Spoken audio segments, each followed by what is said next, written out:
Alternatives are a very diverse group, so to understand the risk-return implications for multi-asset funds, you've got to look at the portfolio. Multi-asset fund managers include alternatives in their portfolios typically to reduce equity market exposure while maintaining attractive returns.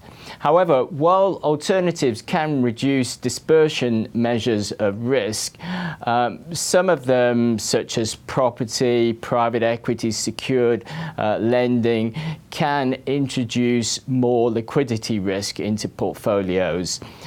Among Morningstar rated multi-asset funds that use alternatives, Schroder Multi-Manager Diversity is among those with higher exposure.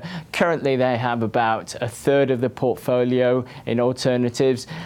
However, most of these are equity absolute return funds, which are relatively liquid. Likewise, the Newton Real Return Fund, they also have alternatives, but again, it's mainly liquid gold and silver ETFs, and the exposure is much smaller than for Schroders. On the other hand, the premier multi-asset monthly income and distribution funds, they do have some exposure to less liquid alternatives.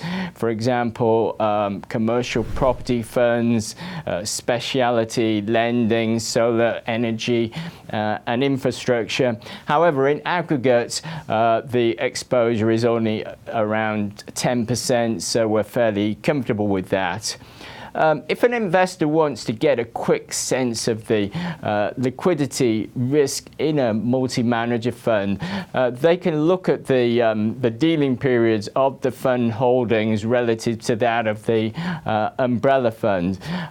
However, to get a more accurate sense of the liquidity mismatch, you need to look at what's in the underlying fund holdings themselves.